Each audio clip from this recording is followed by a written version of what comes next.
in the UK. All right. You know those chisels that John Chung uses all the time. Oh, where have you found them? So I promptly went and spent 85 quid on chisels. Yeah.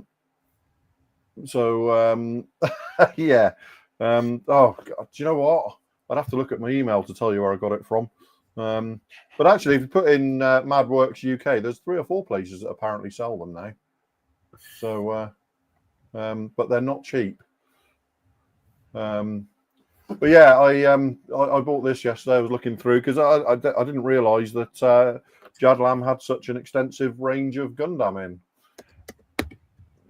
They've really sort of expanded it, haven't they? So, speak someone. Biggest modelling phenomena on the planet, Drew. Come on. Well, yeah, but it's not in the Western world, is it? So it's still it's true. You know, so it's still quite surprising to see that much that extensive a range. Yeah. So yeah, I thought I'd. How much was that one you bought? $29.99. Not bad. So, There's a lot of value in them, isn't there? Oh my word, yeah. It's just and then you go down this YouTube rabbit hole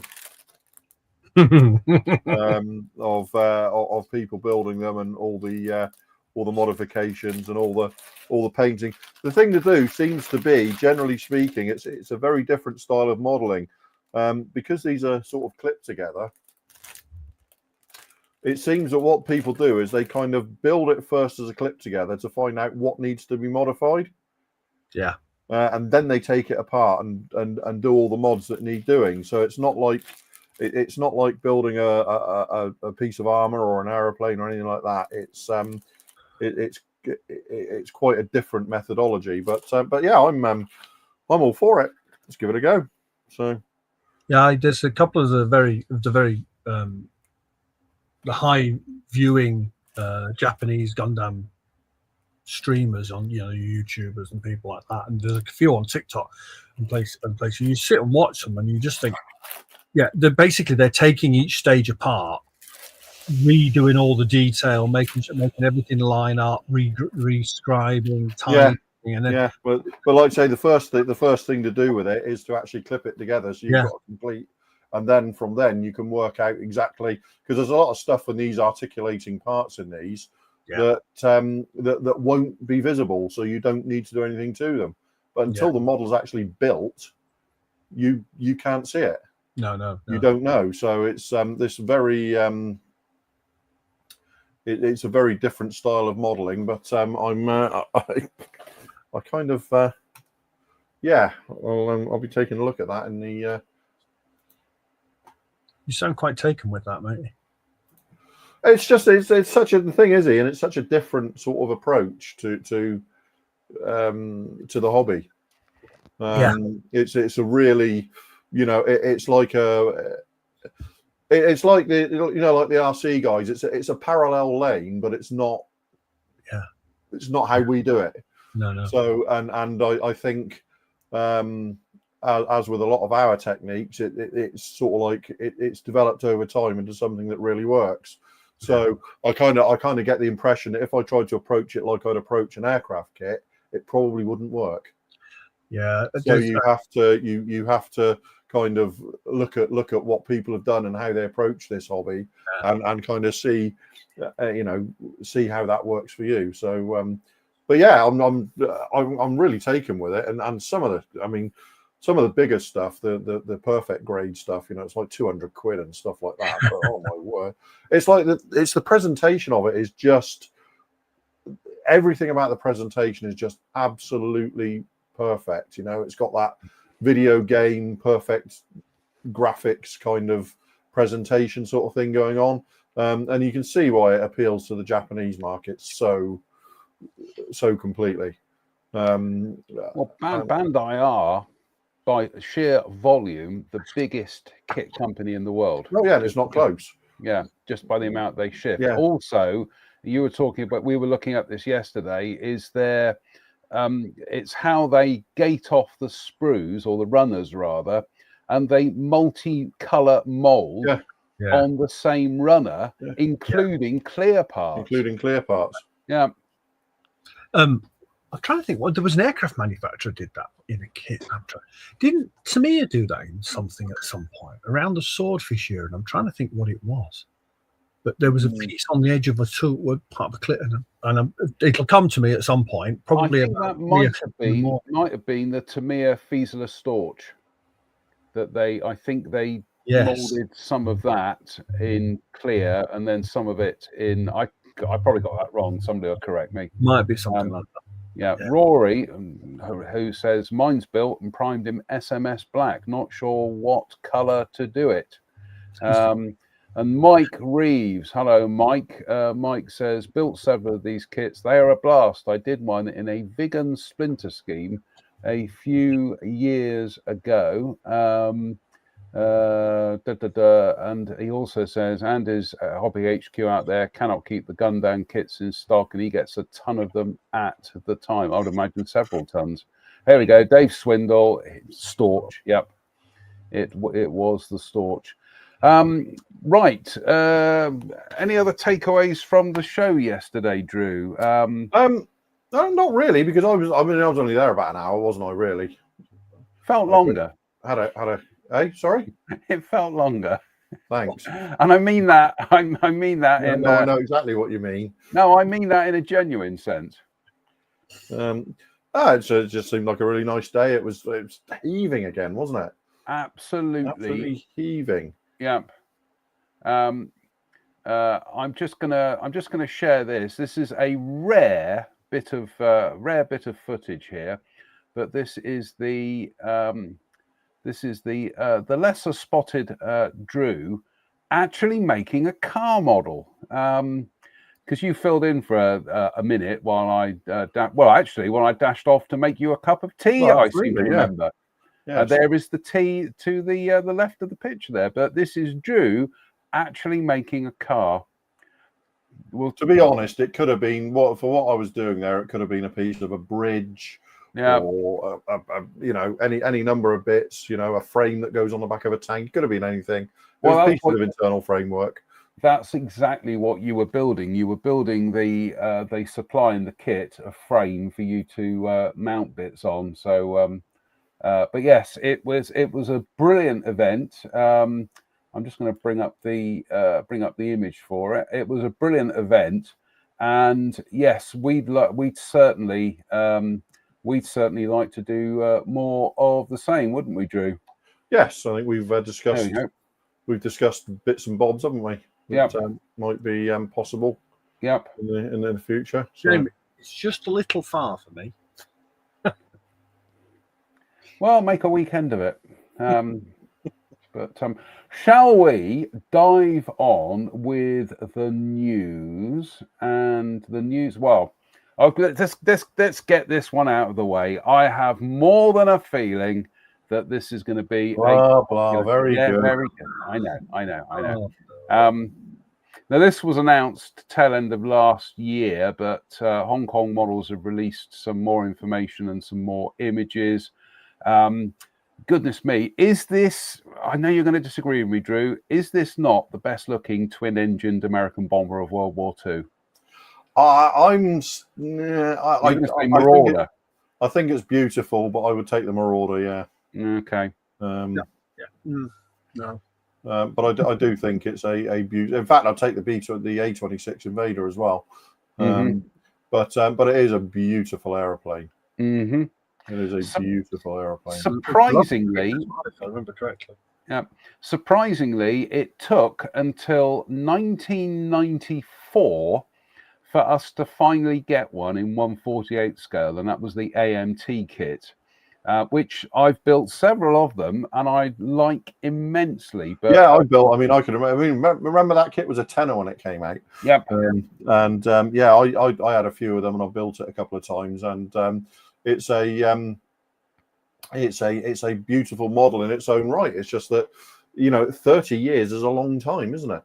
Just a bit. And as we'll see from the CAD renders here, Hong Kong really have gone to town with some what appears to be very nice riveting on the fuselage and wings. There we go. Let's get that one up. Yep. So the surface detail on their kit certainly seems to be dialed up a notch and taking advantage of the technological advances in the 30 years since the AMT kit came out. We were just absolutely beside ourselves that we had a modern A20 with recessed surface detail. Yep. Yep. You had to buy the was it True Detail set? So you got the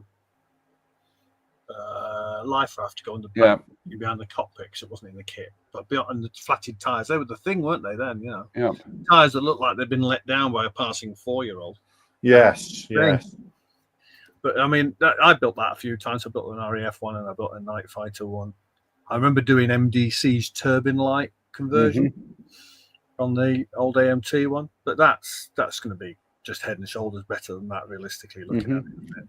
Two rather nice schemes. I still try to get to. Sometimes it throws me to see an RAF day bomber in dark green, dark earth, and sky. But no, that's what they were. That's how they were painted. But goodness me, how many color schemes can you throw at a Boston or indeed this family of aircraft? It's limited by how many decal sheets somebody can do out there. Actually, if I might, is dark earth, dark green, and sky not a little contentious with those? Should they not be the DuPont equivalents? No, possibly. Well, you know what I mean. You know what I mean. Because that's one of the aircraft that all the debate started over how they were delivered, wasn't it? Whether they were delivered in the American DuPont equivalent. Because I remember reading that in SAM, years ago. Sorry. There you go. No, but look forward to this. Look forward to this coming out. And like I say, when you kind of like zoom in on the CAD renders, the detail does look quite exquisite. And certainly it looks like they've used a lot of the data and the research from the 32nd scale kit, and they've used it on this one. But God, it's a fabulous looking aeroplane, though. Really, absolutely stunning. I was about to say, if only we had a 48 scale Hamden, but we've got one en route. Got one en route. Yep, exactly. Next, let's just play catch up with the comments, shall we? So let's have a Dave roll. Fleming there. DuPont Dark Earth, Dark Green, and Sky were very close to the UK ones. There we go. So let's have a roll call. Goodness me. Theron Hampton, Nick Brown, Damian Mullen, Kitchen Table Modeler, Michael Scott, Jim Altergott, scrolls down, Travis Thompson, Mike Williams, Hobby Time, Kev Tinker, John P. Huston, Simon James Colley. Simon, again, thank you for the links this week. Anne-Marie Ryle Gould. Hello, Anne-Marie. Hobby Time, Dave Coward, Paul Voyle, Joseph Youngerman, Vincent Murphy, David Mummery. I'll catch up with viewer David after the show because he always watches the Ghost Show. Dougal McWoogle, Shane Weir. I'm sorry, Dougal, if you are Scottish. Drew is. He's highly offended by that. Andy King, Griffier, Phil, Lox9, Michael Hooverling, Greg Woodbridge, John Connolly, Adam Cooper, Andy King, Craig Sargent, good day, Craig rather, Ian Goldstraw, Rob Sutto, Mike Williams, Pete McDubbs, Russell Taylor, and Mike Reeves, Peter Oxer. Yeah. I'll be here till the end of the show reading names out. But yes, thank you, Dave. That's a very good point. Next, we have the Power, literally. And this is a company I've never heard of, Matters of Scale, and we're going to throw it out to the crew. I haven't. Watching. Are they another brand that's come back in a different name, or has anybody got any experience with these? got to say, they're doing a 3D printed, 3D designed and printed Pratt & Whitney double Wasp. It's the model used on the P-47D Thunderbolt, or one of the engines used on the P-47D Thunderbolt. It looks exquisite. 3D printing, oh my goodness me. Imagine trying to explain this to somebody in 1986, Drew. Yeah, no, it wouldn't happen, would it? It's just mind-boggling, isn't it? Mm-hmm. That's scary good. I don't know from this how much of this is separate and how much of this is actually printed in big chunks. But yes, when you see it painted up, that looks absolutely superb, doesn't it? Yeah, it's a different hobby now, isn't it? Yeah. Yeah, absolutely. I mean, I funnily enough, the R2800 is one of those things that really throws into sharp relief what a new hobby it is, and that people argue endlessly over which variant and which magnetos it should have and all the rest for any given aircraft. And I thought, you know what, when we're down to sort of like arguing over that, yes, this is a golden age of the hobby. Yep. Yeah, no, absolutely. Whether when we get down to arguing whether they're the right bolt heads for that particular crankcase, yes, I completely agree with you. But this, it just looks fabulous, doesn't it? I know that we tend to kind of we just pour superlatives on the stuff that we have on this show, but that tends to be what we're why we choose stuff, because it's right on the cutting edge of absolutely, of the hobby at the moment. Yeah, but yeah. Just go back to the cover picture a minute. Sorry, say in cover picture, the actual product, that one. Yeah. Am I reading the second sentence of that right? Features one piece exact drop fit assembly. That's what I was wondering. That's coming as one pre-printed complete item. Reading that, that's some painting to do there. Mm-hmm. That's scary. That's Although to be fair, everything behind the first row you'll never see anyway. Well, in that case, Chummy, just I'm not wrong, am I? Stick to the kit. Stick to the kit item, then, for goodness' sake. That's Lox 9's asking you what's wrong with the kit insert. It'll have 100 pieces anyway in the mini art kit. Got a point. Yeah. Got a point. Yeah.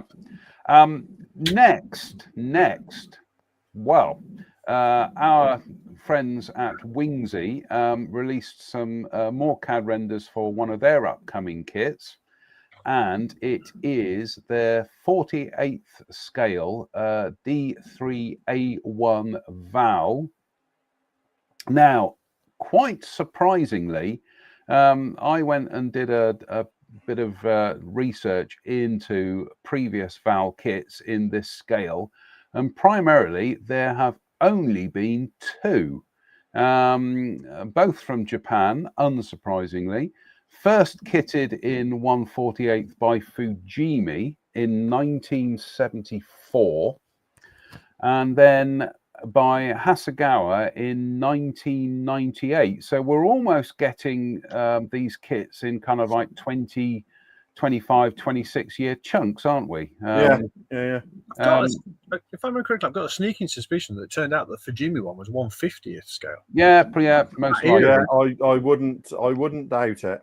Yeah, because they were working to metric scales back then. But again, fabulous looking aeroplane, and the amount of color schemes you can hang on a Val.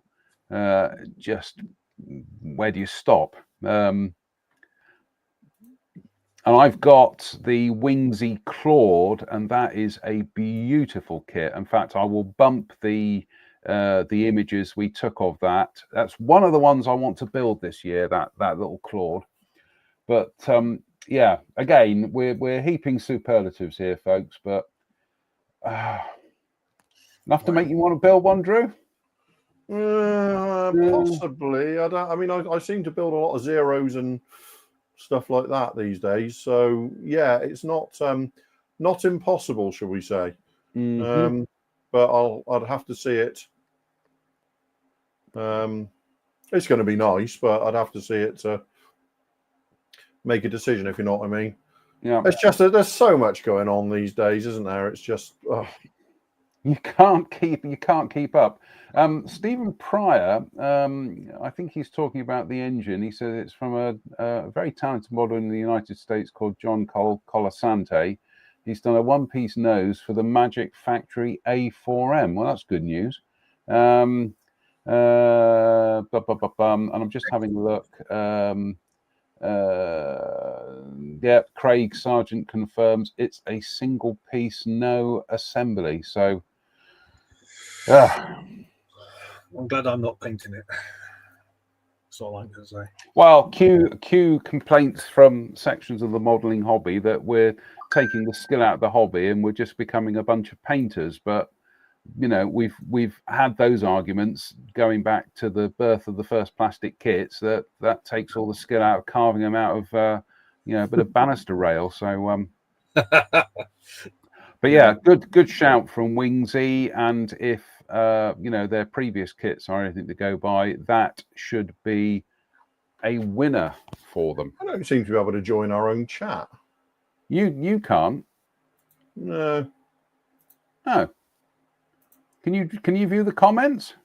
I can see the comments. I just can't type anything. It keeps asking me to join via YouTube.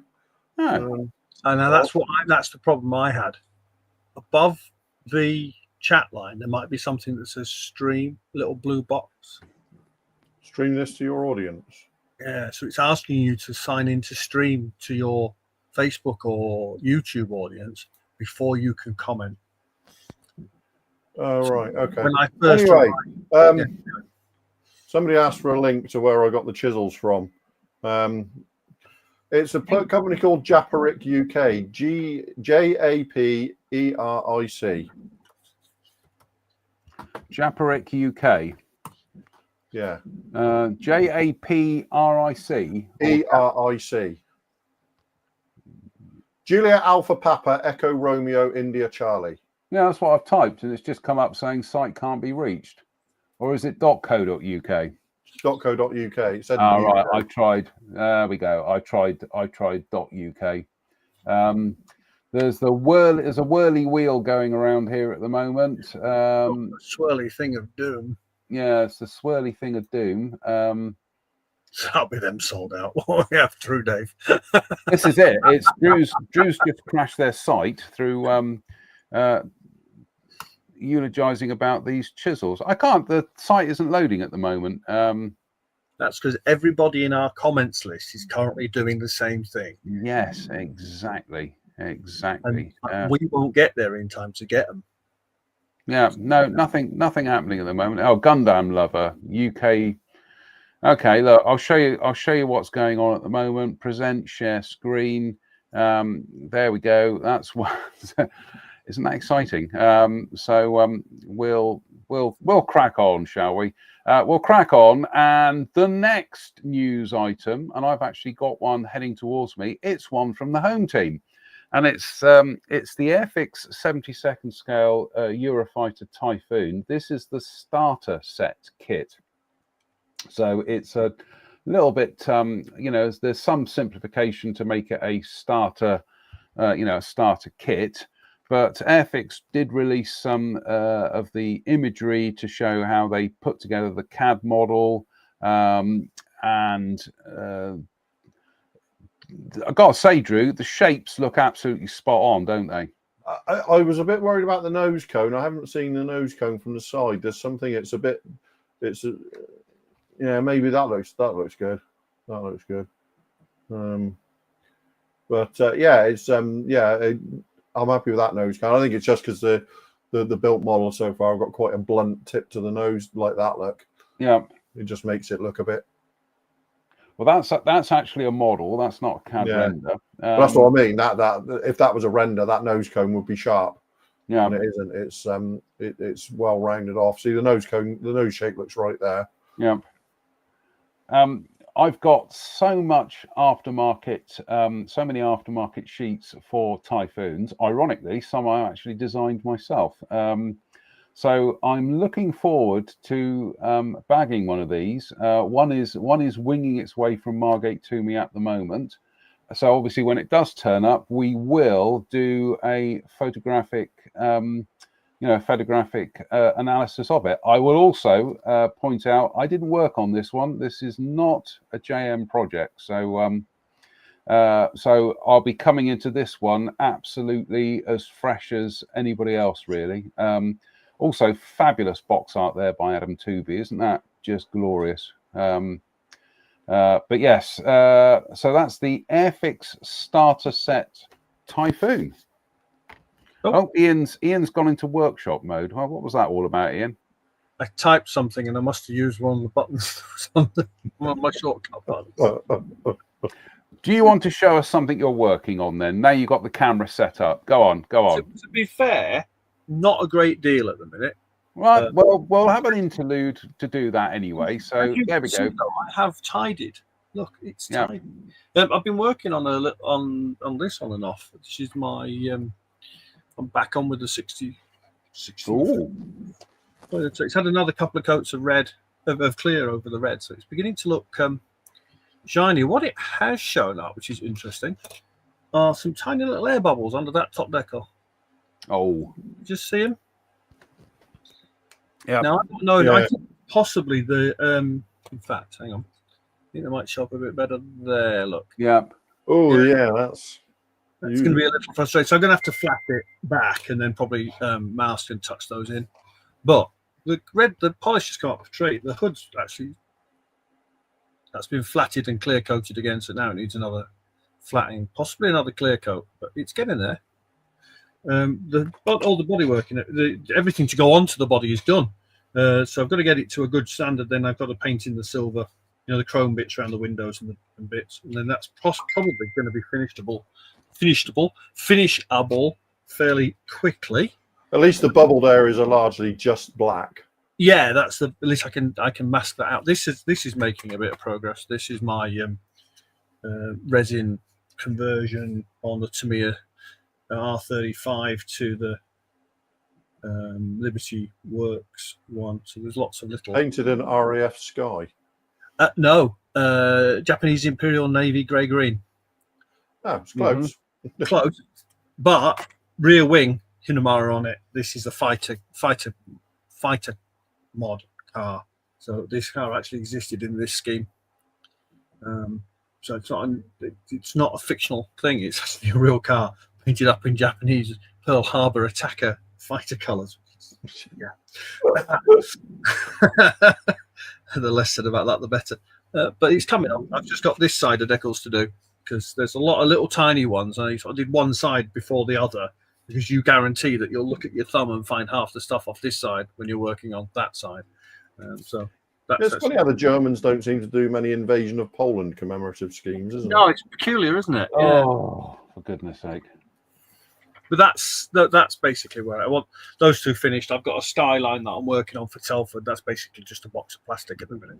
There you Mr. go. Mike Reeves sent us an image, and he said that those are those Skyhawk one-piece Skyhawk noses, the Magic Factory A4 noses by the guy who did the engine. So thank you for that, Mike. They look nice, don't they?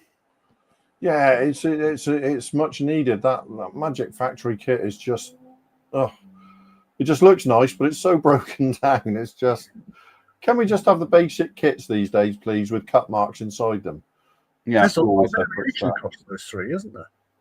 Sorry, there is actually a lot of variation across those three when you. Absolutely. You've got the basic one on the left. You've got the one with the warning receivers in the middle. And you've got the one with the fully fitted angle rate bombing system, which you put a clear part in on the left there. Yeah, I've just read Craig Sargent's comment now. If you could just replace the rest of the kit, that would be lovely. Yeah, that'll do. Yeah, Craig doesn't like the rivets. Craig's not a fan. Yeah. You can put the boots in. I'm just having a look. I think John's putting the boots in. Yeah. Sorry, I'm putting the boot in. I was trying to get to the comments there, and it suddenly jumped to that for some reason. Talking of jumping, let's jump on to the next news item. And I know, Drew, once this comes out, I know you're going to be all over it like a rash on a rasher. Clearprop 72nd scale F86A Sabre. The only previous 72nd scale F86A Sabre was, of course, Matchbox. the Matchbox kit from 50 odd years ago. Fabulous variant, isn't it? Yeah, I mean, it's it's where it all started, isn't it? Really, Yep. In terms of Sweatwing Sabres, and as far as I can tell, this is more or less a direct scale down of the 48 scale kit. Now, we always say that you can't do that, and you really can't. This will have had to have been reimagined from scratch using all of the same information, if you like. But it's right that you can't just pantograph a 72nd or 48 kit from one to the other. This will have had to have been worked out all individually, but it is the same model essentially as a 48th one, just 50% smaller. So 33% smaller. Yeah. Good though. I'll give them that. It's Clearprop have really become one of the premier manufacturers on the scene these days. The cram this. I'm looking at the men kits and the various other bits. When we used to get FX kits back in the day, when we were lads, everything there was like a central spine and everything was sprued off of them. If you know what I mean. And now we've gone to these box sprues like they're showing there with like 60 or 70 pieces on a large A4 sprue, and the amount of pieces we get in the kits now compared to what we grew up with is just phenomenal, really, isn't it? One difference in this kit, which you can see on that sprue there, is that it's including every style of gun door in the kit as basic. Wow. So you've got covered, that kind of detail that we're gaining, isn't it? You got the thing is that in the so far released F86A in 48, they've only included the closed doors variant. Oh right, okay. Whereas this one, you can see all three variants: closed doors, open doors, and no doors on the kit there on the sprue. So, which means you should really be able to do any F86A. Except for possibly some of the later ones where they removed the V-shaped glazing from the windscreen.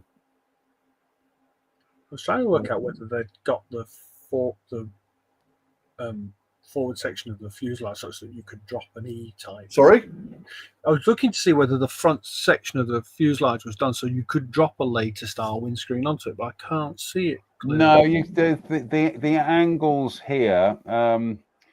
You can't really see the the top of the cowl. You can't see the joining surface. Yeah, there were some other renders. There were not renders. There were angled shots. I should have included them, but it does look crisp and clean. I think the biggest question is, Drew, how many are you going to order? Well, I mean, the thing with Clearprop is they are quite expensive, so I will start off with one. And like we've discussed before, back in the not too distant past, you'd automatically order two of any new kit you wanted just to have two. Prices being as what they are now, that tends to be no. I'm going to build one, so I'll buy one. Yeah, nice little photo etch sheet there, and then a magnificent decal sheet as well. Absolutely beautiful that. And that's like slat runners on that etch set. You are in? Are they slat runners on that etch set, or are they fins for something? What? On the etch fret? Yeah, I can't see the. On the etch fret. Sorry. They're all. That's the slat guides. Yeah. And apparently they work really, really well. People have built. It's the same in the 48 scale kit. Mike Williams will confirm. But apparently it looks more fiddly than it actually is, and results in a pretty strong simple assembly. Right. So Cool. Yeah, very nice decal sheet, and their instructions are absolutely beautiful. Real feel of a quality product, isn't it? yeah, absolutely. I mean, everything they do is that way now. Yeah. Just they are just top quality. You know, it's Premier League stuff, and in fairness, with Premier League prices, but you pays your money, don't you? Yeah. I've got no objection to paying for that at all. No. And like Wingsy, they're also a Ukrainian manufacturer. Yes. So Yes. Half the hobby's based in Ukraine at the minute. It is. In fact, even the Ukrainians are doing tooling for other people as well, aren't they? That's why a couple of special hobby kits have been delayed for a couple of years, because they're being tooled in Ukraine. And obviously things are, yes. I just want to go back to I just want to go back to the Val again. I'm just going to read you this is what Wingsy said on their Facebook page. They said, today we have only positive news. We have finished working on the basic surfaces of D3A1, and they will be transformed into a full-fledged model as an add-on to our new D3A2. Naturally, there is still a lot of work to do, but it is a little easier since we may borrow many new units and parts from the D3A2. As for the latter, work on the D3A2 is in progress. Molds are being milled, instructions are being developed, decals are being drawn, and it is quite possible that in the near future we will please you with more news. We thank you all who supported us and Ukraine in these difficult times for us and our country. We fight, we believe, we work. And that's a fabulous. That should go on a T-shirt. That should. But yeah. So that's what Wingsy had to say about their Val. So, goodness me. The next news item tonight is First to Fight. Now, First to Fight is essentially it's a wargaming magazine that comes with a free kit. I think is the best way of describing it. I've built some of their stuff, and it is stellar for 72nd scale. And they're doing really unusual, albeit Polish biased, but I don't have a problem with that. They're doing absolutely fabulous little 72nd scale armor kits, and yeah, this is the TKS-D self-propelled gun. It was based on the TK3/TKS family of vehicles, of which 575 variants, different variants were built. Of the TKS-D, only 4 were made, and it was a Polish design produced from 1931 based on the chassis of the British Carden Lloyd tankette, with an improved hull and more powerful engine and armor up to 8 millimeters thick. But what an original choice by First to Fight. They know their audience, and they know these will sell. Odd little thing, isn't it? Yeah, it's cute, isn't it? That's no better way of describing it. That's definitely cute. Yeah, tiny, absolutely tiny. I will dig out some pictures that I've got of some of the other First to Fight kits that I've built, but they honestly, the quality of them is really quite phenomenal. And so you need to sit down on a Saturday afternoon and just see how far you can get with one of them. Yeah, that's what I've done. And the pricing is actually very good as well. So yeah, big thumbs up here. And I'm next time I'm down that there Jadland way, I might have a word with them and say, yeah, have a look at stocking some of this stuff, because it's really good. Like I say, it's essentially a magazine. The magazine is a brilliant reference source, and it comes with effectively a free kit. So if you've not tried one of these, folks, give them a go. We might even have a month where we're building stuff like this. Anyway, Yeah,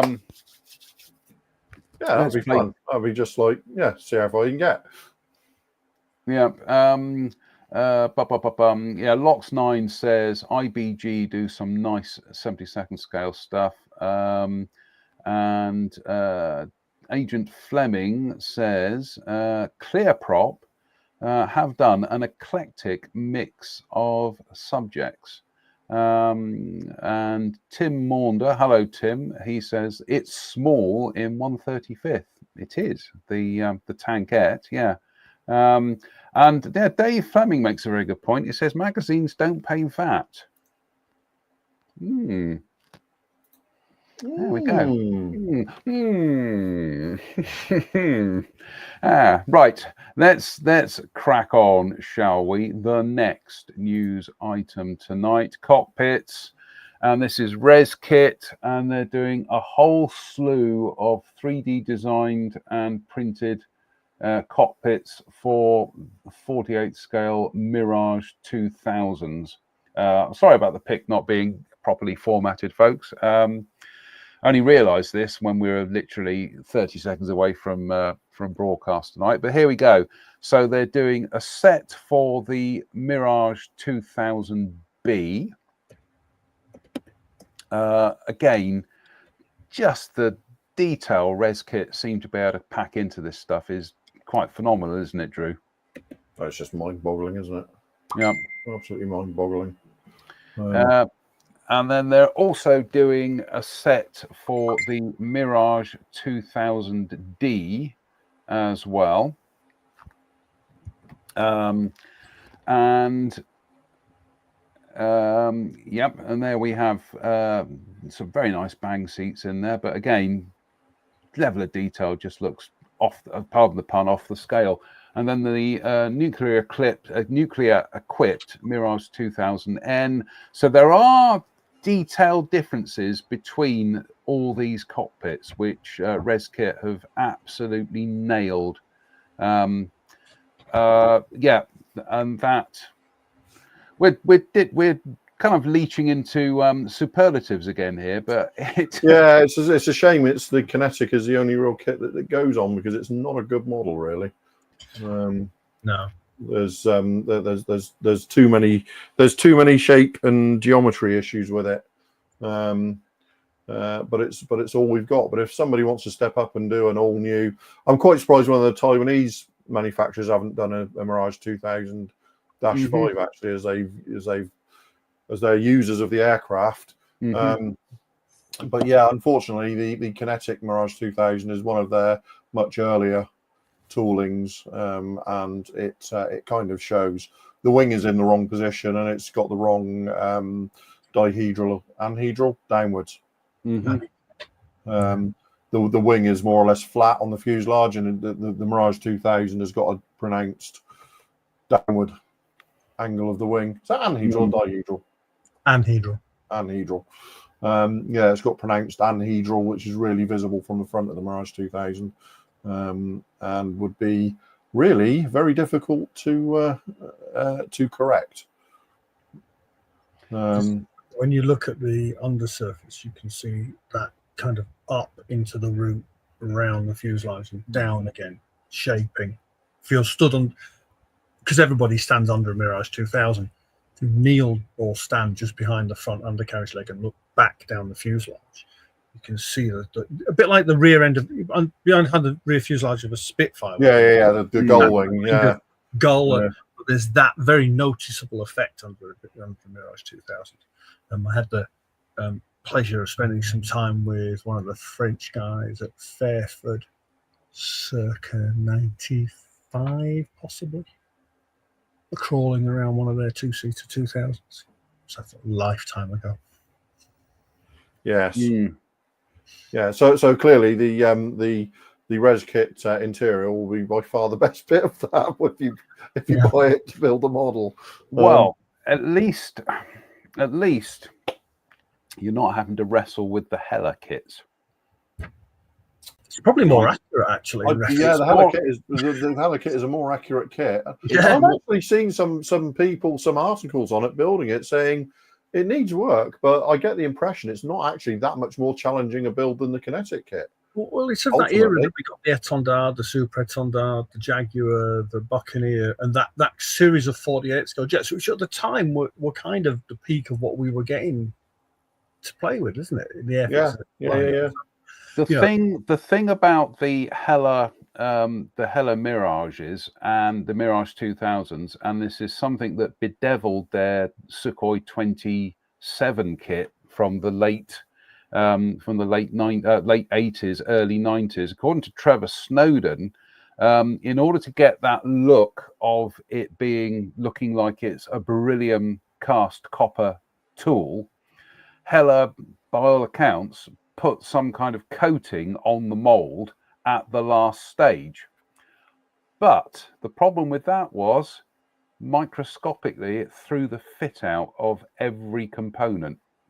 And that's why anybody who remembers building the Hella Su-27, it literally fit where it touched. I've built it numerous times. Awful. Quite an accurate kit, I seem to remember. More accurate than the Hasegawa one. But, the Hasegawa one was an absolute calamity. Abomination. Which is a shame, because the Hasegawa kit, the way they molded it, it's a beautiful kit. I can remember when that kit was released, and it was 1795, and everybody went, 1795? Are you? Good Lord.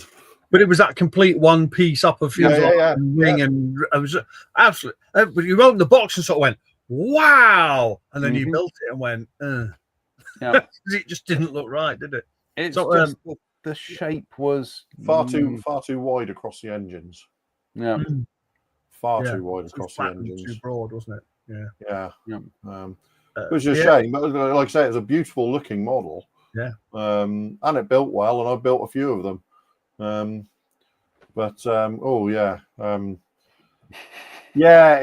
a shame, but I would venture to suggest the Mirage 2000 story is still wide open in 48th at least. In 72nd, models of it have done a beautiful job in the last couple of years.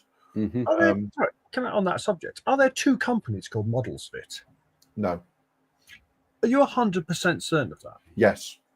Good, because if the Mirage 2000 is that good, explain this blooming MiG I'm trying to beat to death. I don't know which MiG it is. What MiG is it?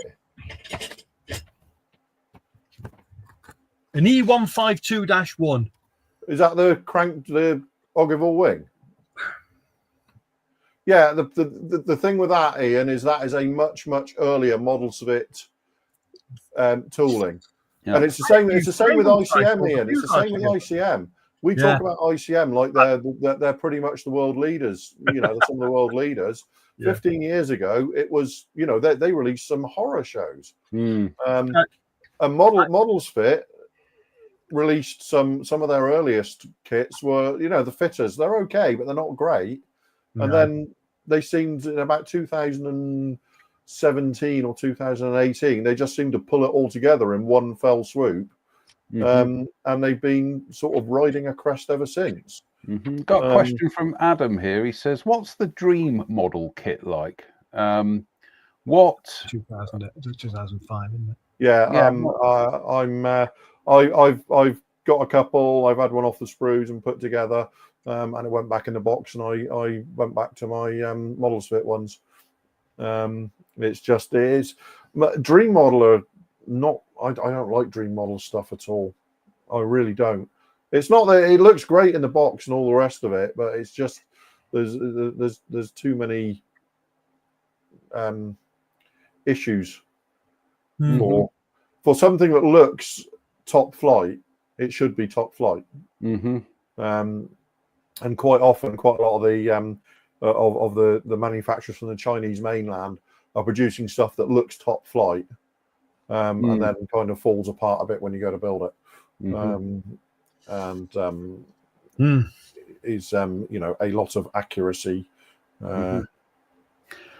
Last couple of news items for tonight, and this got my interest. This is Models UA, and there's a bit of a local connection here, Drew, because these are the ex-Royal Navy Sea Kings that were refurbished in Somerset, I do declare, and then sent to Ukraine.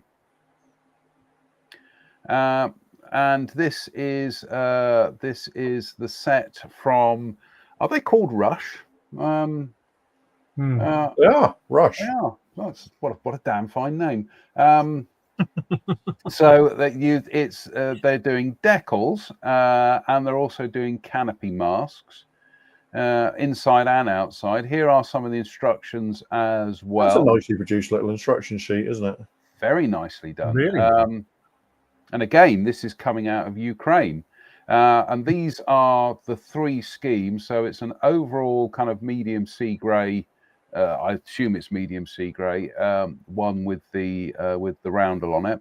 Then there's this one with some markings on it, with some fuselage markings rather, and some nice Ukrainian swirls around the sponsons and the nose.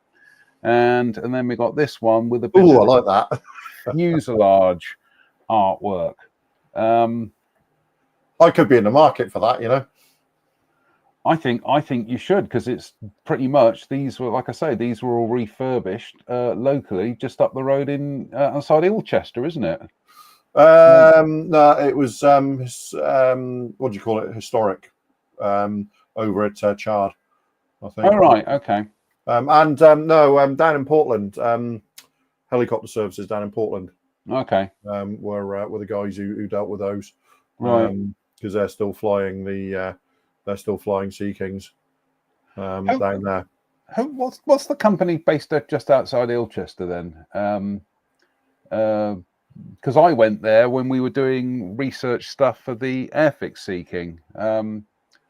Just outside Ilchester. Yeah, just outside Yeovilton-ish. Don't know. The only one I can think of is the guys over at Cricket St Thomas. Okay. I thought it was helicopters.com or something. I'm dealing with fragmented memories there, so I'm afraid that is one from the kind of like the grey area of what I can remember at the moment. But I'll dig out the pictures. I know I've got some. I know they were talking about doing refurb for stuff that was going to Ukraine anyway. But yeah, what fabulous schemes. And I think if I was to build an Airfix Sea King, I think I would fancy doing it in a Ukraine scheme. Yes. Yeah. That is a very striking scheme, isn't it? Mm-hmm. Yep. Big thumbs up then. Finally, final news story for tonight. These boots were made for walking. That's what they'll do, etc., etc., etc. This is Royal model 1/35th scale German infantry boots with gaiters, various positions, World War II. I'm not sure whether these are. I'm not sure whether these are 3D printed or whether they're just standard resin printed. Oh, sorry, resin cast. They look resin cast to me. Oh no, hang on. No, there's a very faint. There's a no. You can see a support on the bottom left. Yeah, the heel. There's a heel support there. Mm-hmm. So no, they well, the top left one's got some weird support on it. It's quite heavy. That's what made me wonder. And it made me wonder. Useful, certainly useful for adding to figures, but also useful for for kind of like dioramas and odds and ends. So so that's our final news story for the night. I'm going to give that the boot. Gents, right, we do have a couple of we need to cover the fact that the founder of Academy passed away this week. That's exactly what I was just about to do, Drew. It's all queued up here. And yes, sad news from South Korea rather, that Mr. Soon Hwan Kim, the founder of Academy Model Kits, passed away at the age of 90. This is Aviation in Scale. They were fortunate enough to meet him many years ago in a visit to Academy headquarters. That's Craig, by the way. That's Craig Sargent. Oh, right. Okay. But yes, very sad news. And yeah, I think Academy have been one of our favourite manufacturers over the last 30. Oh, I love Academy. I do. They've really, again, they're one of those ones that started off blatantly plagiarizing other people's work, and then sort of went to taking other people's as inspiration, to doing full, their own stuff full on. Yeah. So they are pretty much world leaders now. If only that P8 would show up. David J. Parkins passed away as well. And I was just going to say, David J. Parkins of Flightpath, also, we've lost him in the last week as well. So, like I said this week, he was one of those 90s. Another one of those 90s stalwarts that kind of revolutionized the aftermarket industry. Coming in on the heels of like the Tim Perry and John Adams and people like that. They were like the second wave, if you like, of those people, weren't they? There's a box over here somewhere with the 72nd scale Matchbox Corvette set in it. But David, he did the Vulcan B1 and Victor B1 conversions as well, didn't he? Which were just immense chunks of resin. I think they were originally Dave Buttress's masters, and Dave and they got moved over. Dave Buttress was another one of those names that was right at the beginning of it all. Yeah. My memory of some of the Flightpath stuff was also acres and acres of photo etch sheets, lots and lots of photo etch. Did a Bloodhound as well, didn't he? Yeah. Yes. Yeah. Which I had at some point, as I have a personal. So desperately sad news on both counts. Gents, we've busted through the hour mark now. So, wow. Any other business? No, not from me. No, I think we're doing all right. Okay. I'm taken aback there. It's a nice freebie 3D printed doodah to play with. That'll keep me busy for a week or two. So I did see tonight that Spence posted on his modelling page that he's thinking of doing another legacy collection. My message, Spence, is do it. Yes. Did he mention what it was going to be? Go on. No, I don't know. That's what I'm asking. No, it's probably going to be more different Verlinden bits. I would have thought with it. Yeah. Interesting to see which ones he chooses, because I've got to admit that the recent one he did with the Sleeker in was, I was looking at that and it was like going back to when I was about 12, looking in the catalogue at that and thinking, I love it when he does those, because his enthusiasm for them is unfathomably contagious. There we go. Dave Fleming says, got the DJ Parkins 124 scale Sea Harrier set, not had the courage to start it yet. And Lox9 says, it's all 3D printed aftermarket now. You don't see many PE aftermarket now. No, I think we've reached that stage now where photo etch is actually used, where photo etch is the best for the for many years it was the only thing that people could use, and that's why you had like laser guided bombs with 15 parts to each rear fin and stuff like that in etch. Now it's just one print and it's as good as. So it's used more where it's appropriate rather than as the appropriate. It's like those slats, the slat guides on that Sabre we were looking at. Apparently I looked at that and went when I saw it, and then people have used it and gone, no, it works really, really well. It's exactly where it should be used. You can imagine that was actually my reaction when I asked the question earlier, because I was looking at it and going, oh, in 72nd scale, that's tasty. But you see, if it's engineered because it's designed with the kit in mind, they'll have been designed to fit the kit as you build it anyway. So it's not like, in the days of old when you were wrestling photo etch to get it to fit the kit. You know, that shouldn't happen now because it's all being done from the same CAD work. So you mentioned Tim Perry earlier. I was going through during my tidy up that I've had this week, because I've visitors and stuff through the week. But there's some grey boxes down there, and they're full of junk, bits and pieces of wire and bits. In the bottom of one of them are 3 frets of Tim Perry's head-up display frames. Oh, yeah. The A10 ones and the F16 ones. The others Big folded A10, F16. Yeah, all on one fret. There was about 4 or 5 different aircraft on each fret, wasn't there? And all the A10 ones are missing. I wonder why. I seem to remember, Drew, one of the occasions you were up here that you discovered that I had a little collection of Tim Perry bits and pieces, and you took some of them home. I let you take some of them home, but yeah, I didn't steal them, to be fair. No, you didn't. In fairness, Tim Perry a few years ago, he said to me, I've got some old brass that never got used. It was like some of them were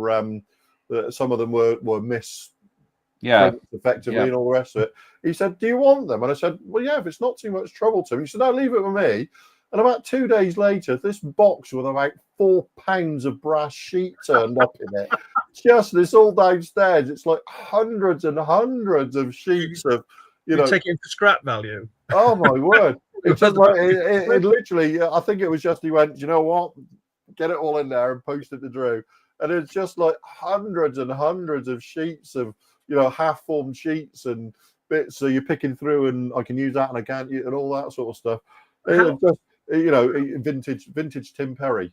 There was a period in time when you went to Telford, you walked through the competition area in the 72nd scale aircraft section, all had canopies open with ladder, a PP Aeroparts ladder on the side of it, be it a Lightning, a Phantom, an F6, everything had a PP Aeroparts ladder on the side of it, always painted red, sat there. And to be honest, from an era where that was the height of sophistication in what we had at the time, wasn't it? Yeah.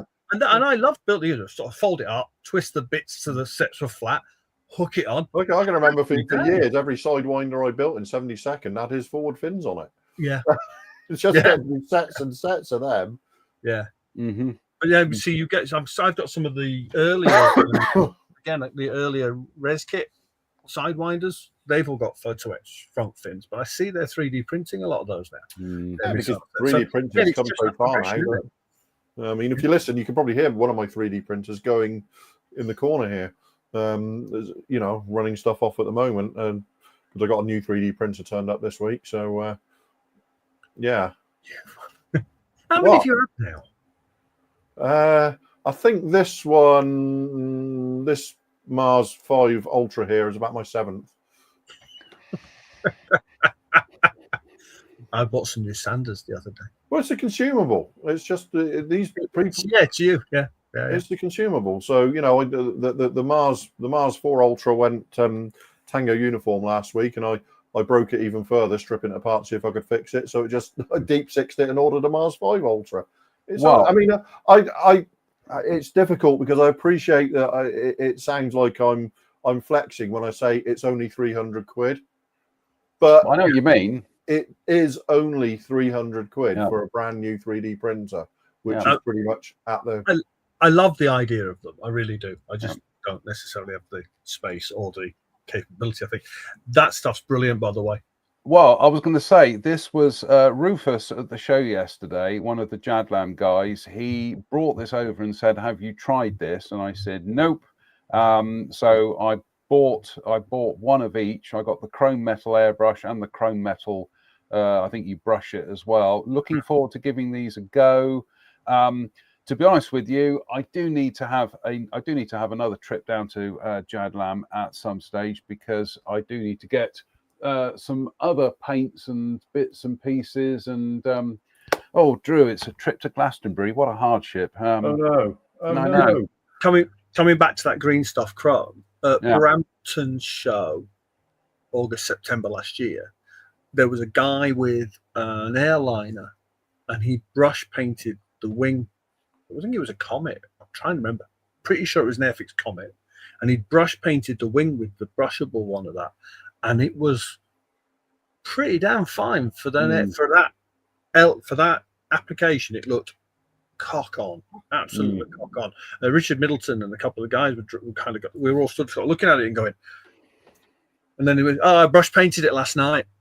Pardon, you know, you did what? Yeah, it's brush painted. It's a model game. It's a wargaming brand. Flipping Nora, you know, and yeah, so we were. It did look really good, and there's so many, and we've had the sparkling silver conversation of the other week. You know, there's so many available. Which Cadlam are currently out of stock of. Yes. There are 12 bottles of it in my drawer down here. Sorry. Thank you. That's very helpful, Ian. Thank you. No, you're not having any. Anyway, I'm just gonna say, Ian, one of the things that I did start yesterday at the show was the big Tamiya Tyrrell 1971 Monaco vehicle. I am having a blast with this at the moment, but I know absolutely chuff about model cars, as you know, but it's a good learning curve, and that's a retooling of an earlier kit. Mm-hmm. So they put a new nose in it. Yeah, because there's bits in the kit that are marked not for use. So a lot of bits in the kit that are marked not for you, and you get into it. Yeah, I know. I've seen. It's one I've avoided. I've swerved it so far. No, I'm building that for Russ, the owner. So I'm really one of the things that I did as soon as I came back from the show yesterday was all the chrome bits into the washing up bowl with some diluted bleach, and job done. So yeah, that's it for tonight, folks. We've overrun, goodness me, we've overrun by about 12 minutes. We will be back, fingers crossed, next week for a Sunday service. Keep your eyes peeled for updates in the meantime, because I have invested in the is it the Aerocraft Miles M52? Have you? Oh yes, yeah. Which scale did you go for? 72nd scale, because I'm cheap. That's the first aircraft that went supersonic. Ish, possible. It was also I have fond memories of Miles because where my maternal grandparents lived, it was this farmhouse in converted farmhouse in Hurst, which they rented from the local council. 2 buildings knocked into one, but where they were in Hurst was just round the corner from Woodley. And I remember my grandfather driving me through Woodley and telling me the story about Miles and everything. So it's got a family connect. Anyway, blah, blah, blah, blah, blah. Anyway, yes. Yeah. So scrolls down. So yeah, and we'll also put up an update once that Airfix Eurofighter turns up as well. So until Ian, on the subject of the M52, somewhere over there is a little white box with a 144 scale one in it that was hand turned and manufactured by a guy by the name of Fred Hempsel, who unfortunately we have also lost recently. And I was trying to find it because after last week's show I wanted to show it. Can't find it. I'll find it at some. Yeah. So keep your eyes peeled for updates, folks. Until the next time, big thank you to Drew and Ian for joining us tonight. Big thank you to all of you for giving up your Sunday evening to watch 3 middle-aged men drone on about their favorite hobby. So until the next time, as always, stay safe, stay out of trouble, and tonight we'll leave you with this. Good night.